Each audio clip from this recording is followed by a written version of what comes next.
Have you ever felt like a burnt matchstick?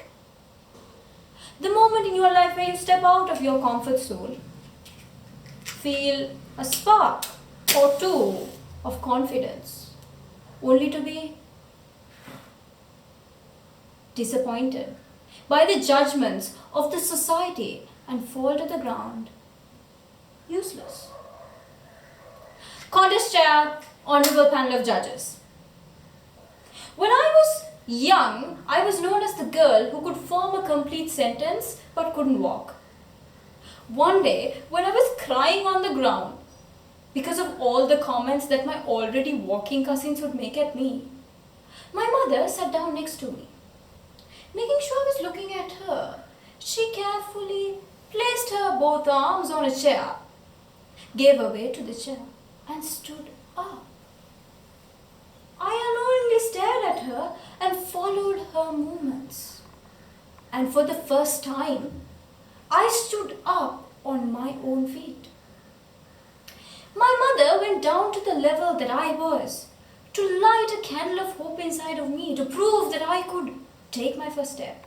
And to this day, she remains the light of hope that helps me take every single step in life. Years passed. I entered middle school and my dream was to be in the school basketball team. But the seniors in the team made fun of me saying that I couldn't play basketball because I was too short. I went home and I bawled my eyes out. My father came up with a simple solution.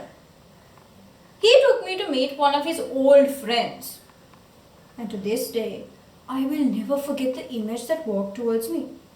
A man, 5'3" tall, twirling a basketball on his finger, came up to me and said, "Child, tall people might have an advantage in the court, but if you practice twice as hard, you can rule the court."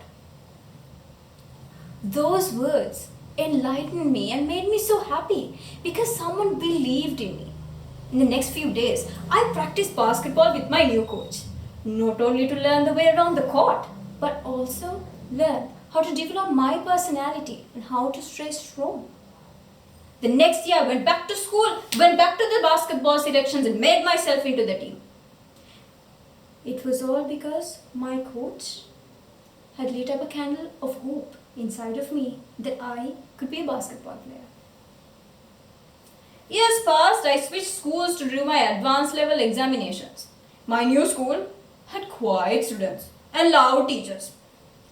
Me did not fit in because the only difference between me and an FM channel is that the FM channel has commercial breaks. So I was always kicked out of the class. Only my English teacher took pity in me. So one day my English teacher came to me and said, "Sajani, there's something called a Gavel meeting. You should come participate." I was confused. Not knowing what I was getting myself into, I followed her. Only to be introduced into a strange world with table topics and round robin sessions. Well, the happiest thing was they said that it's completely fine to speak from 5 minutes to 7 minutes constantly with no short pauses or long pauses. Soon, we were introduced to another person called a Gavel Club mentor. We were worried at first, but it turns out she was one of the most kindest and loving creatures in this planet. She came to us, not only motivated us talkative girls to learn how to speak in front of an audience, but also to prove that every single person has a place in this world, has a chance to prove themselves. She would always be there for us whether the advice was needed for life or for a speaking competition. She welcomed us to the Gavel family, and we felt part of this loving family that took care of all of us. Ladies and gentlemen, the talkative girl that was left out of the class felt hope in herself when she was part of this family, thanks to my teacher and my mentor. Ladies and gentlemen, in this world, there are moments where we feel lost, where we feel hopeless, and where we are tossed down like trash. But life has also gifted us the most valuable and important people to us to make sure that we find our right place in this world. They are not the people who order us to be like them, but they are the people who find our potential, give us love and gratitude to make us a better version of ourselves.